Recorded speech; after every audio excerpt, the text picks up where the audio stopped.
Hi, kids. What's up? Hello. Hi. First of all, congratulations on K-Pops. It's such a wildly funny film, and Thank you. that goes all to you, Anderson. You're just hilariously musical. Thank you. That's Hilarious. awesome.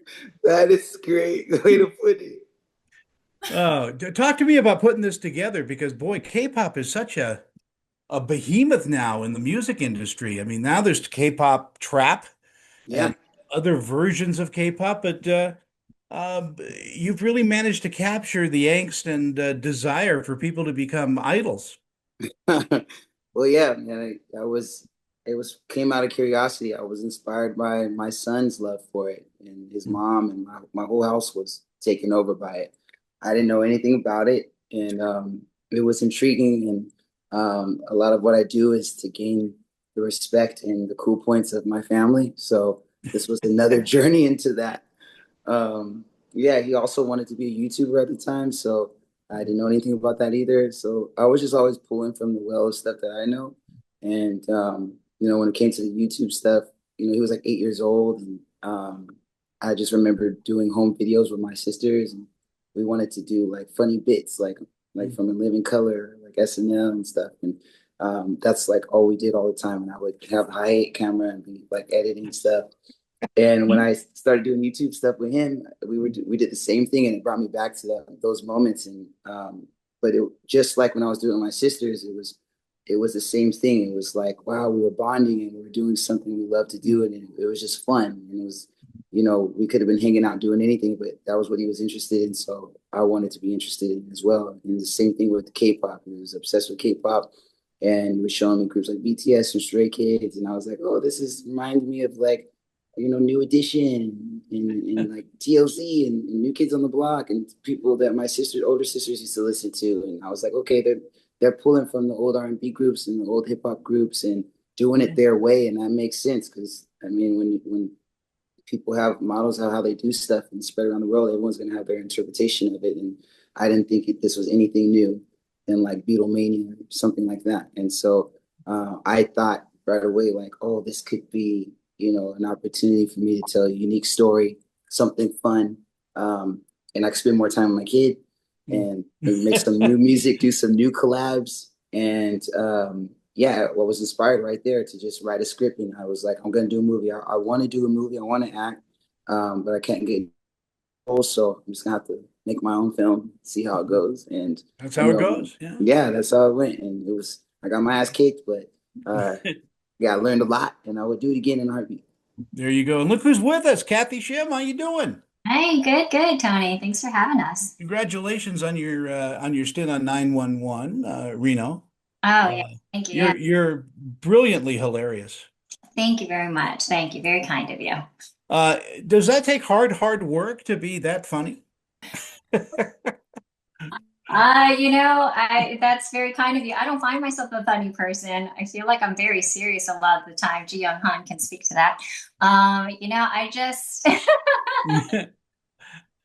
just in this film specifically, Anderson is a musician, so he brings like collaboration and play to to every single scene that we're in. There was not a time when he was in it with us like it just felt like we were just making music together. Improv, try this, go off, do that, go off script, and to the point where G was like, "We got to get this movie done."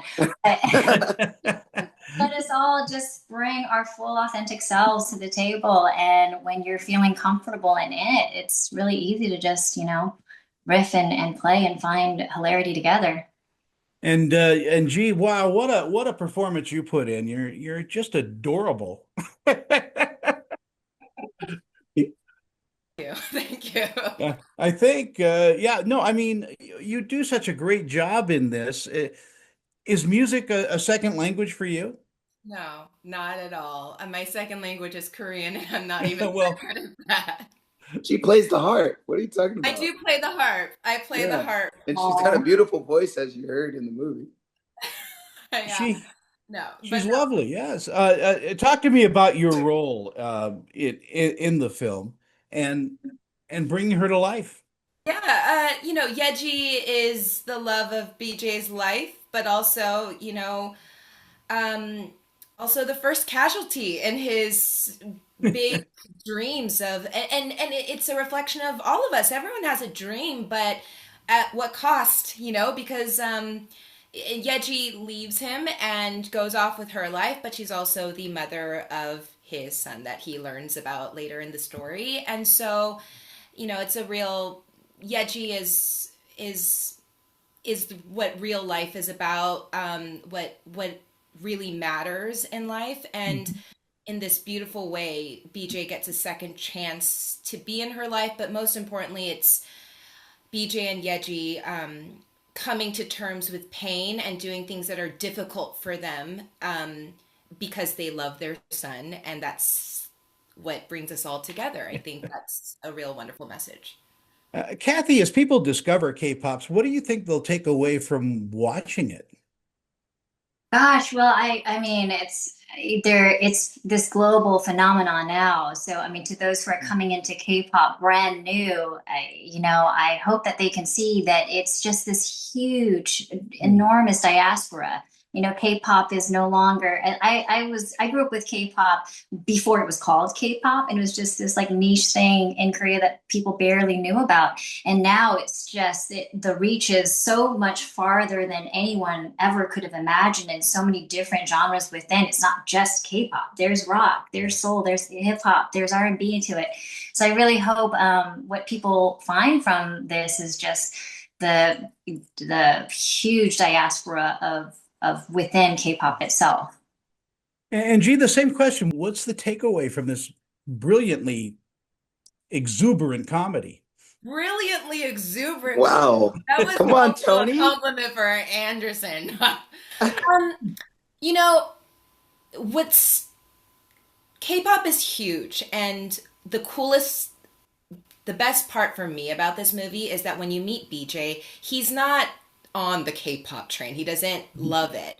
And he finds a way to connect with it, even though it's not something for him. And I think music, and especially music that feels foreign to us, like I said this before, like watching Bad Bunny perform at the Super Bowl, like I don't have to understand Spanish to feel the joy and the love and the excitement. And I think we kind of do that in this film, that this character who doesn't care that much about K-pop finds a way to embrace it and connect with it. And I think music it brings people together despite cultures, despite languages. And I think that's what I hope people get from this. Anderson, I mean, honestly, what do you think? I mean, this is such a wonderful movie that way. Thank Um, you. what is the response you're hoping for? Yeah, I mean, I think, I made it because I was inspired by my son. I wanted to give people the same feeling I had when I was creating that bond with him. And it's a family movie. It's a feel good family comedy that I feel like is needed now. There's so many things I could have pulled from in my life that could have dealt with trauma and all these different things, but it was important for me to tell this story and give the whole family something to watch and be inspired from. I know there's going to be a lot of people that are like really into K-pop that are going for the great cameos and the music and everything, but I hope that there's some teaching points and that people learn about different cultures. They learn about different music, and they're more inspired to unite and spend more time with your family. Maybe go out and start a band. Yeah, I hope they're really having fun in the theaters. On the 27th at the AMC theaters. Music, no matter what it is so healing, and this Yeah, really does that. So thank you all. I appreciate your time. thank you. And what a great, great movie. I had the same feeling when I watched In the Heights when I Wow, watched this. So it's thank just you. that beautiful, Oh, expression. So thank you Wow, all. Have a great day. thanks.